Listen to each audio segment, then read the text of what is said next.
Bismillahirrahmanirrahim. On continue notre démarche dans les généralités. Dans cette deuxième partie, on va voir l'aspect clinique, l'aspect paraclinique, le traitement avec ces deux modalités orthopédiques et chirurgicales, l'évolution et les complications qui sont souvent fréquentes avec quelques messages à retenir. Pour l'aspect clinique, vous avez deux signes, fonctionnels et physiques. Le signe fonctionnel, bien sûr, c'est la douleur qui est le maître symptôme en association avec, notez-vous bien, une impotence qui peut être plus ou moins complète.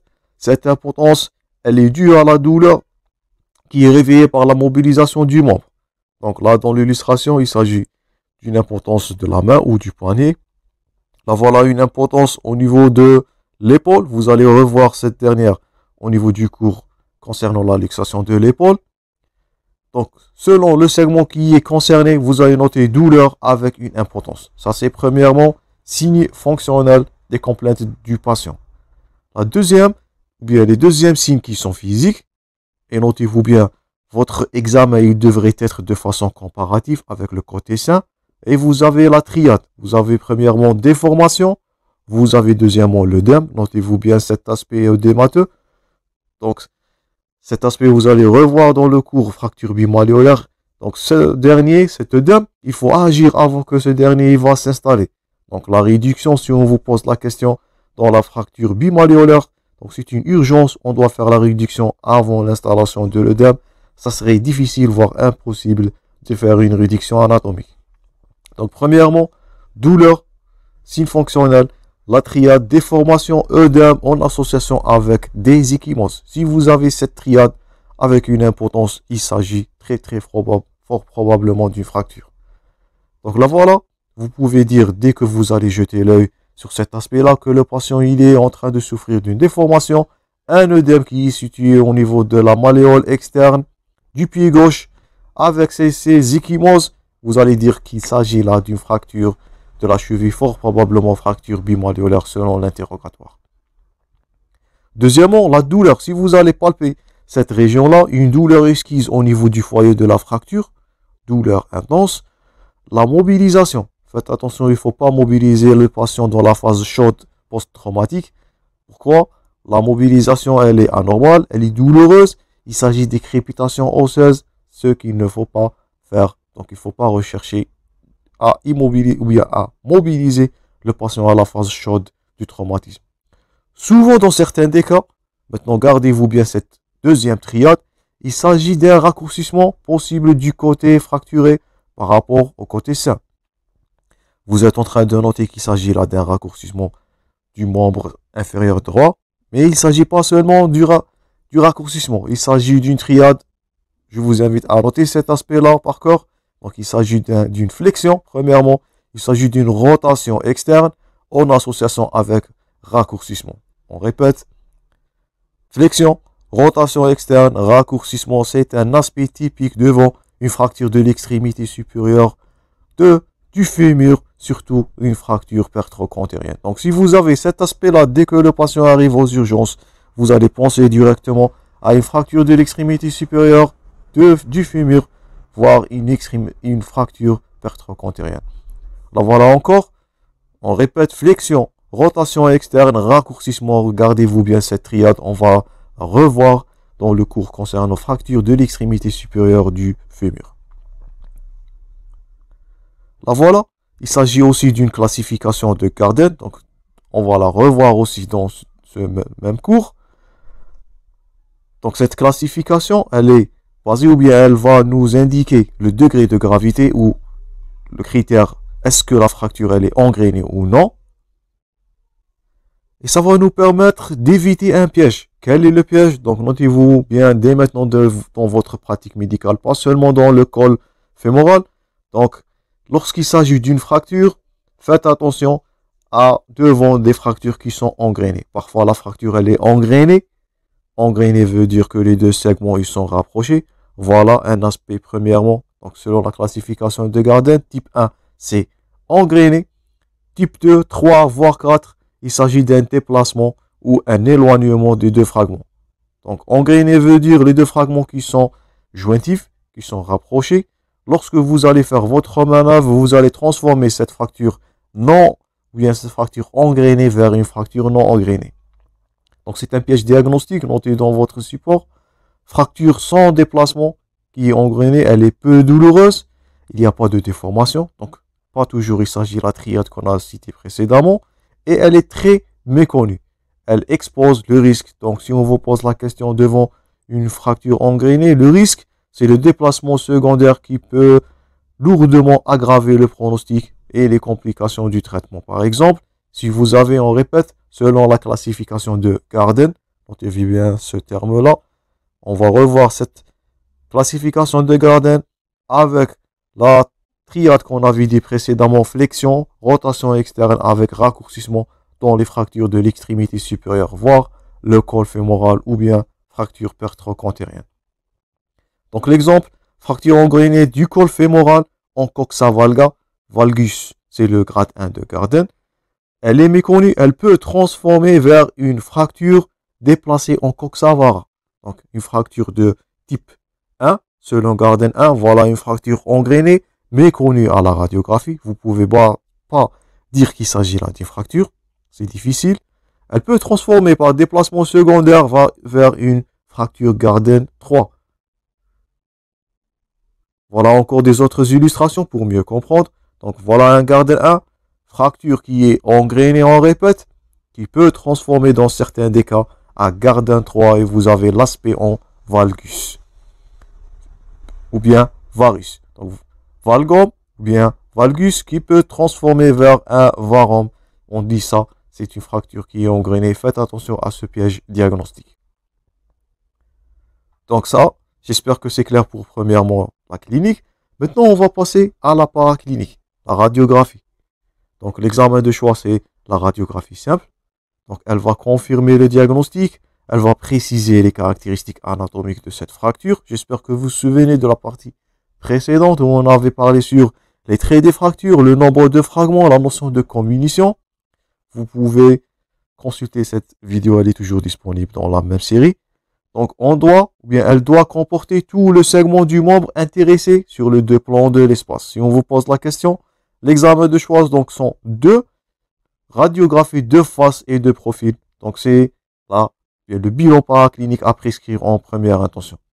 L'examen radiographique d'une diaphyse fracturée doit montrer systématiquement les articulations sus et sous-jacentes. Donc l'exemple là, nous sommes en train de visualiser une fracture au niveau du tibia, mais nous sommes aussi en train de visualiser l'articulation sus-jacente qui est l'articulation de genou et l'articulation sous-jacente, l'articulation de cheville ou bien l'articulation tibio-tarsienne.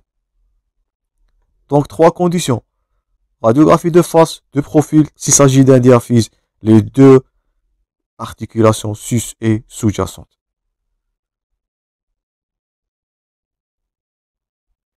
Mais pas toujours, ces dernières peuvent être non contributives au diagnostic. L'exemple là qui est indiqué dans l'illustration, c'est la fracture de la clavicule. Donc dans la fracture de la clavicule, les deux incidences de face et de profil, ils ne sont pas très contributifs au diagnostic. Qu'est-ce qu'on va faire? Une incidence qui est spécialisée, ou bien une incidence particulière par exemple, c'est l'incidence de profil de Bloom et Obata. Si on vous pose la question, vous allez revoir cette dernière dans les cours des fractures de la clavicule. Donc faites attention, c'est l'incidence de Bloom et Obata qui va nous permettre de visualiser les lésions au niveau de la clavicule. Donc souvent une radiographie de face et de profil, mais il s'agit des clichés ou bien des incidences spécifiques. Le cas là, c'est l'incidence de Bloom et Obata, l'incidence de 3/4 que vous avez vu dans votre sémiologie lorsqu'il s'agit du traumatisme au niveau du rachis et ainsi de suite. Donc deuxièmement, la paraclinique, donc une simple radiographie, elle est très suffisante, très contributive au diagnostic. Maintenant, on va passer aux deux modalités de traitement. Donc il s'agit de deux modalités, orthopédique bien sûr et chirurgicale. Le but de ce traitement, premièrement, c'est d'assurer une consolidation, éviter la pseudarthrose, notez-vous bien ce terme. Donc on dit qu'il s'agit d'une pseudarthrose ou une absence de consolidation. Vous allez entendre ce terme-là très souvent dans les fractures des diaphyses. Car ce dernier, il n'est pas très vascularisé comme les épiphyses. Vous allez voir ça au cours de fur et à mesure qu'on va avancer dans ce module. Donc, assurer une consolidation, conserver la morphologie normale, longueur et axe, éviter les déformations, surtout le raccourcissement sur les membres. Il va avoir un retentissement sur la fonctionnalité de ce dernier. Préserver la mobilité articulaire. Vous allez noter que dans les complications, parmi ces dernières, il s'agit d'une raideur articulaire, surtout devant un traitement orthopédique. Donc, il vaut mieux avoir une consolidation, mais il faut aussi préserver la mobilité. S'il s'agit d'une réduction anatomique avec une mobilité qui est réduite, donc c'est pas vraiment les buts de traitement. Donc, garder la mobilité, réduction anatomique, morphologie, longueur et les axes. Et bien sûr, tout en prévention des infections. Et vous allez voir que parmi les complications, c'est les infections. Donc, c'est les premières causes de pseudarthrose si on vous pose la question. C'est l'infection du fragment ou bien du segment qui est atteint. Les deux méthodes, donc deux grandes méthodes ou deux grandes catégories. Méthode orthopédique, ce que vous avez vu dans votre cursus ou bien dans votre pratique. Et là, deuxièmement, la méthode sanglante ou la méthode opératoire, voire chirurgicale. Donc, avec ou sans ouverture du foyer de fracture. Donc, il s'agit de méthodes orthopédiques, chirurgicales. On dit à foyer fermé ou à foyer ouvert, quand vous allez voir dans le traitement chirurgical. Pour chacune de ces méthodes, le traitement il comporte généralement deux étapes. Donc, dans la traumatologie, vous avez premièrement la réduction. On répète, cette réduction, elle doit faire en urgence dans la fracture bimalléolaire. N'oublie pas ça. Et deuxièmement, une contention. Pour le traitement orthopédique, donc ce dernier, il permet de traiter la fracture sans ouvrir le foyer. Il n'expose pas au risque infectieux. On répète, le risque majeur, c'est l'infection.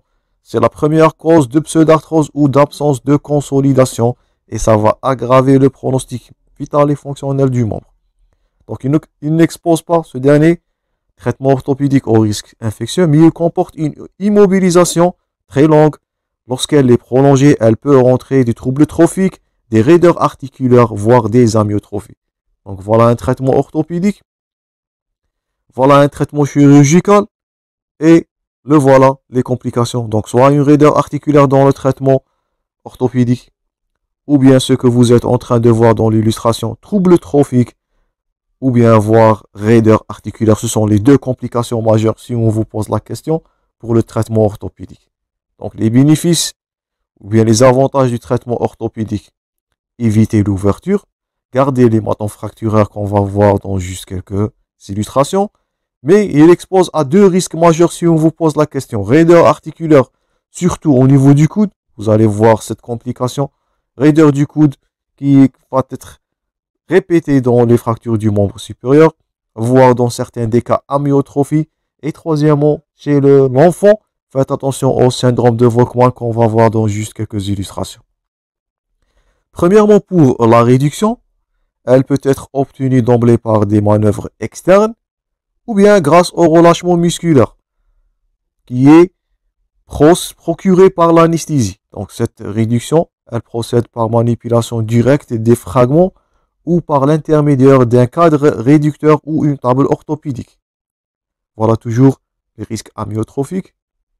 Toujours l'amyotrophie surtout du mollet.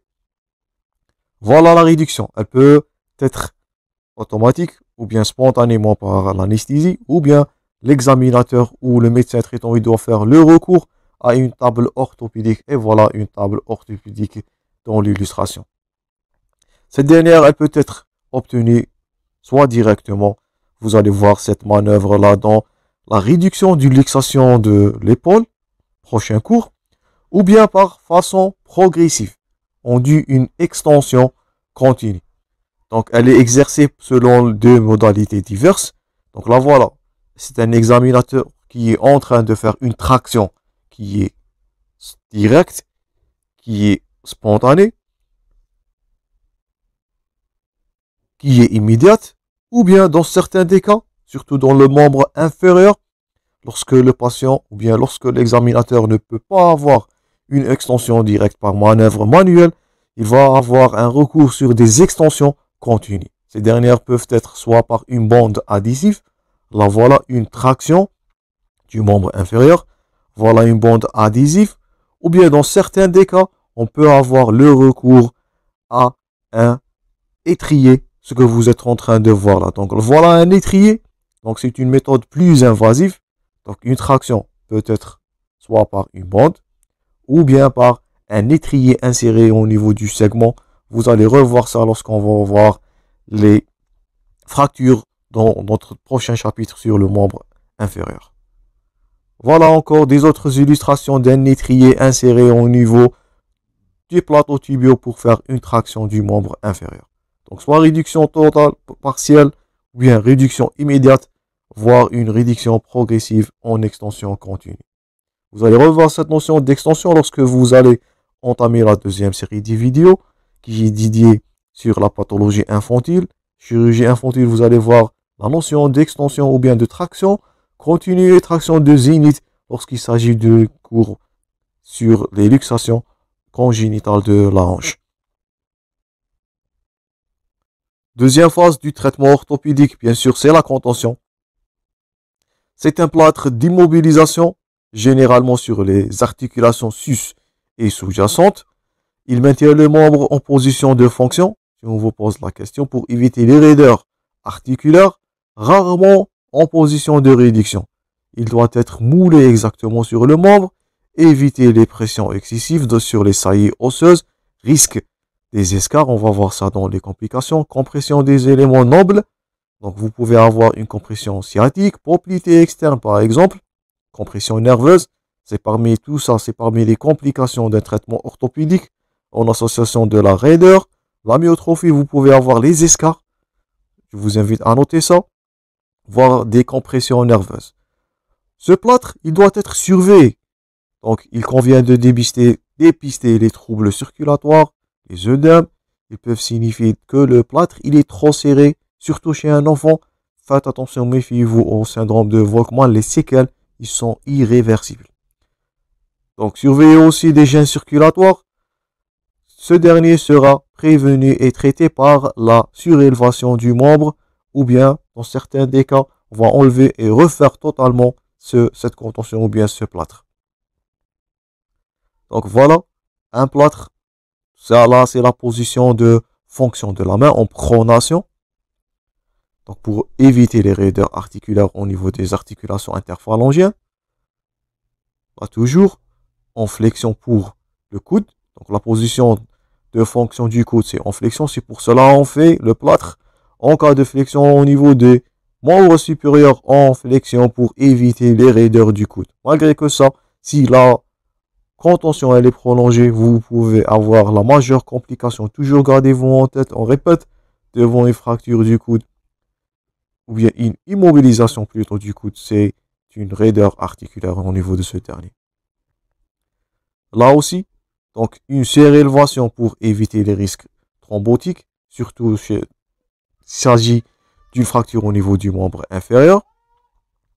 Et éviter bien sûr, donc là voilà une surélévation, les compressions nerveuses, les saillies osseuses, et voilà le syndrome de Volkmann. Faites attention, si vous avez cet aspect-là chez un enfant, c'est que vous avez échoué de faire une contention ou bien un plâtre adéquat, et les séquelles malheureusement là, ils sont irréversibles. Nous allons voir un cours sur ça.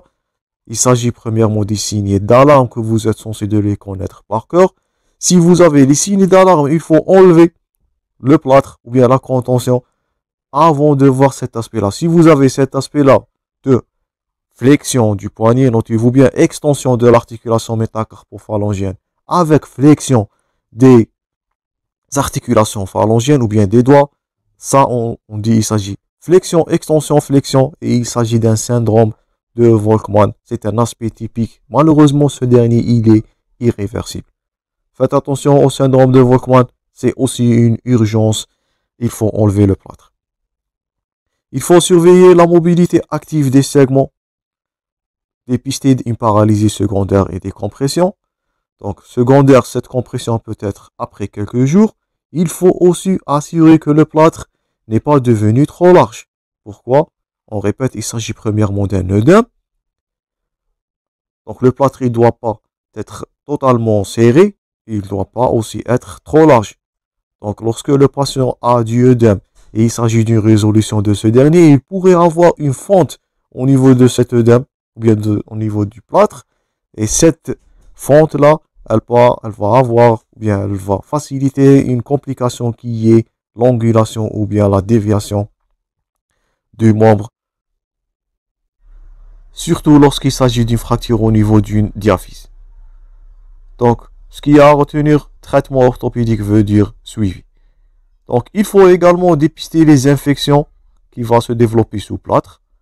Vous avez un syndrome infectieux, des signes locaux, et savoir qu'une phlébite peut également survenir sous plâtre. Donc, c'est pour cela une élévation thermique, elle est à suivre, accélération du pouls, douleur du mollet, endorsiflexion des orteils, comme vous avez vu dans le chapitre de cardiologie. Donc, parmi les complications aussi, si vous êtes en train de noter, vous pouvez citer une thrombophlébite comme complication du traitement orthopédique. Donc, raideur, amyotrophie, compression, syndrome de Volkmann, phlébite, tout ça, ce sont des complications si on vous pose la question concernant le traitement orthopédique. On passe maintenant à notre titre, qui est l'extension continue, donc qui est également un moyen de contention. Donc, le membre, il est installé, selon les cas, sur un plan dur, ou bien sur une attelle, ou bien un cadre de compression. L'extension continue de contention doit devenir progressivement plus faible que l'extension continue de réduction pour ne pas induire un écart interfragmentaire. Vous allez revoir ça, on répète toujours dans les fractures du membre inférieur. Souvent, on a un alitement avec en association d'une extension continue. On va utiliser des poids pour faire une contention ou bien une extension continue qui est adéquate avec réduction du poids toujours pour avoir une réduction anatomique. Voilà dans votre support une traction trans-olecrânienne avec un plâtre cryopédieux. Donc, c'est les deux modalités contention avec réduction. Donc, j'espère que c'est clair pour le traitement orthopédique. Maintenant, on va passer aux deuxième modalité, ou bien à la deuxième modalité qui est le traitement chirurgical. Donc, un traitement chirurgical, il permet une réduction anatomique du foyer de la fracture. Il maintient solidement celle-ci jusqu'à une consolidation. Et il permet, donc ça c'est les avantages par contre, bien par rapport au traitement orthopédique, il permet rapidement une reprise de la mobilisation. Si vous vous souvenez de la partie précédente, s'il s'agit d'une fracture au niveau du col fémoral, donc elle est mortelle, faites attention pour les patients âgés, comme si vous vous souvenez de la partie précédente. Donc le traitement de choix dans ce cas, c'est un traitement chirurgical pour, notez-vous bien ce terme, verticalisation du patient. Donc ce que vous allez craindre premièrement lors d'une fracture, on répète, du col fémoral chez un patient VIR, c'est l'alitement. Donc votre premier but, c'est verticalisation, on répète ce terme, verticalisation du patient pour éviter les risques du décubitus. Pour avoir cette verticularisation, vous allez, ou bien vous n'allez pas le choix qu'avoir un traitement chirurgical. Mais l'ouverture de ce foyer, donc comme elle a des avantages, aussi le traitement chirurgical, il a des inconvénients. Donc, un comporte premièrement le risque majeur de risque septique, la transformation vers une ostéite, ou bien dans certains des cas, un retard de consolidation qui est dû à la perte, notez-vous bien, l'hématome périfracturaire. Ce que vous êtes en train de voir dans l'illustration, c'est un hématome périfracturaire. Ce dernier, il est bénéfique, faites attention. C'est pour cela, dans le traitement orthopédique, cet hématome, il contient tous les nutriments, il contient le calcium, il contient les enzymes, il contient tout ce que cette fracture a besoin pour avoir une consolidation rapide. Dès que vous allez faire le traitement chirurgical, ou bien faire un traitement, ou bien une ouverture de ce foyer fractureur, là, vous allez perdre cet hématome. Vous allez perdre tous les minéraux, tout le calcium, tous les nutriments, tout ce que l'os il a besoin d'avoir. Donc, parmi les deux risques ou bien les deux complications majeures, si on vous pose la question pour le traitement chirurgical, c'est premièrement risque septique, retard de consolidation par perte de l'hématome périfracturaire. Gardez-vous bien en tête ces deux lignes. La réduction. Donc, elle peut être, comme on avait dit, soit un ciel ouvert ou un ciel fermé. Bien sûr, dans des conditions d'asepsie rugueuse, c'est le risque infectieux qui est majeur là.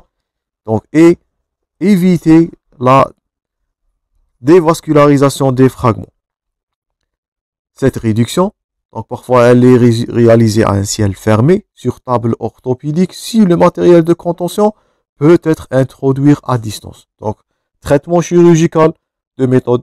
Donc, ciel ouvert, ciel fermé. Ciel ouvert, faites attention au risque infectieux. Donc voilà, c'est à ciel ouvert. Vous allez, quand vous voyez dans l'illustration, ou bien à un ciel fermé, si on peut faire ce dernier. Vous allez voir ça, ciel fermé, dès qu'on va voir surtout les fractures des membres inférieurs. Deuxièmement, le matériel de contention. Donc ce matériel, il diffère selon le type anatomique de fracture. Vous pouvez avoir des broches, un cerclage, des filets d'acier.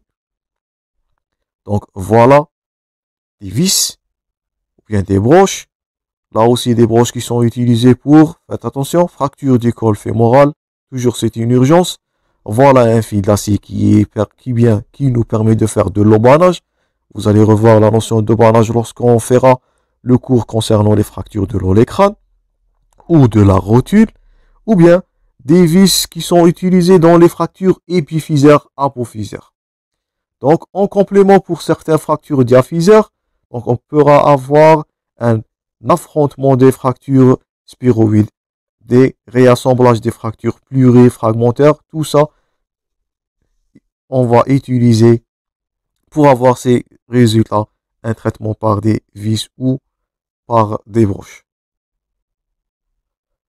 Voilà un obanage.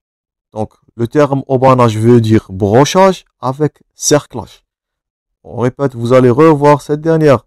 Traitement en obanage consistera un traitement de choix dans certains types de fractures, surtout la fracture de l'olecrane que vous êtes en train de voir. Donc, soit des plaques, soit des broches, soit des vis, ou bien un obanage, brochage en association avec un cerclage.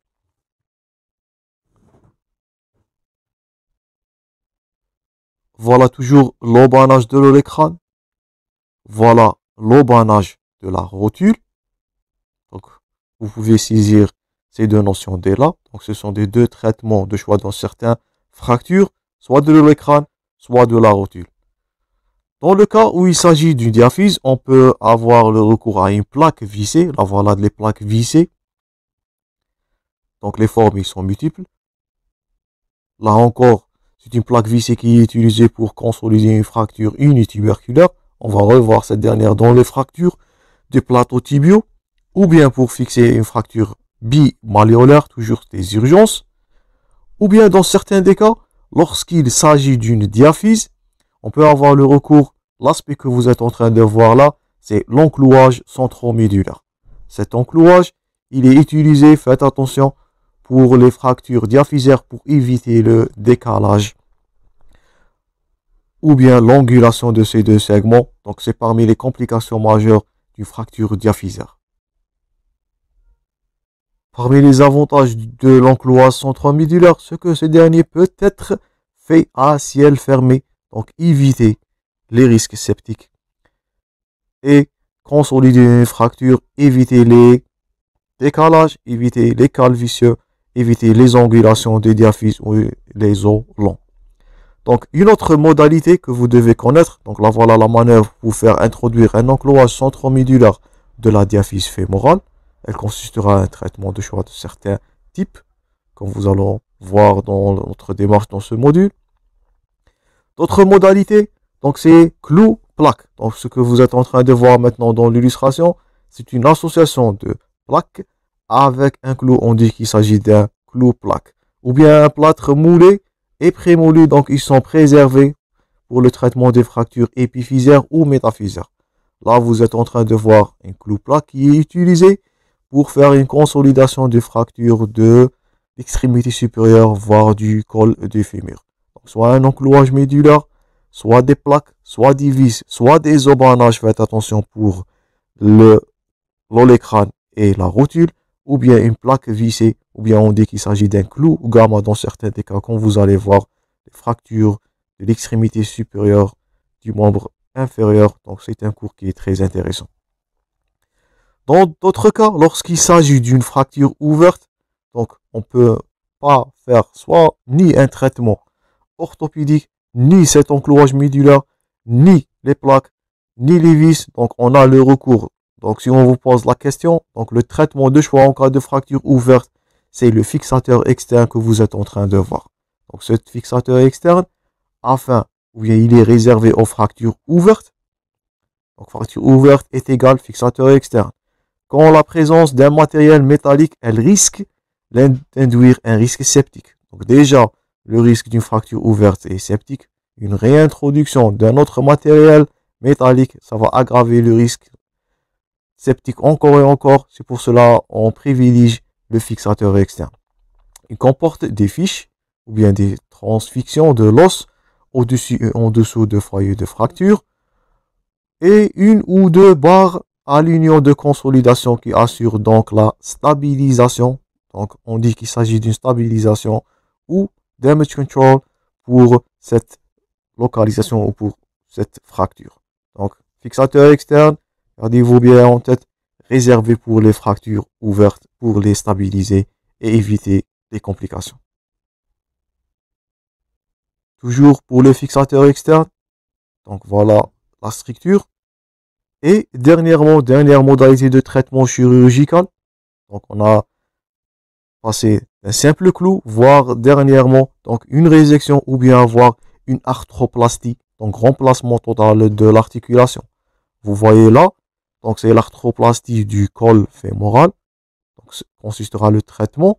Dans certains des cas, lorsqu'il s'agit d'un patient ostéoporotique, donc absence de consolidation, on n'a que le recours à faire une résection voire une arthroplastie. Donc ils sont réservés pour certaines fractures articulaires. Ils sont réalisés dans un but de restaurer le mouvement le plus rapidement possible.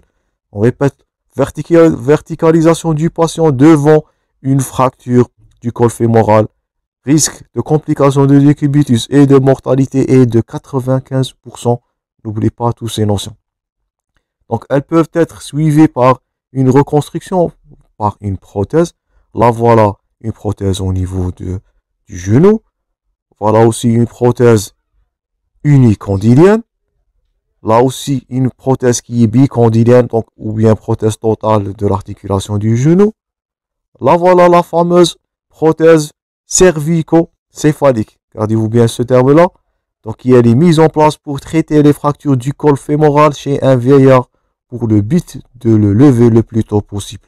Donc dans certains des cas, vous n'avez le choix qu'avoir une arthroplastie. Notez-vous bien le terme de la prothèse cervico-métallique ou bien cervico-céphalique pour les fractures du col. Voilà toujours une prothèse cervico-céphalique. Et voilà l'aspect post-réductionnel. Donc le but, on répète, verticaliser le patient, lever. Donc si vous avez un patient dans un contexte clinique, un patient vieillard qui est en train de souffrir d'une fracture au niveau du col fémoral avec un os ostéoporotique, traitement de première, attention, traitement de choix pour verticaliser ce dernier, arthroplastie par une prothèse cervico-céphalique. Donc on va arrêter notre démarche là. Il nous reste l'évolution et les complications. On va les aborder dans la troisième et la dernière partie de ce cours. Toujours, merci pour votre attention. J'espère que vous avez noté tous les points forts qu'on a déjà cités jusqu'au là. Bon courage dans vos préparations et à la prochaine de ce cours.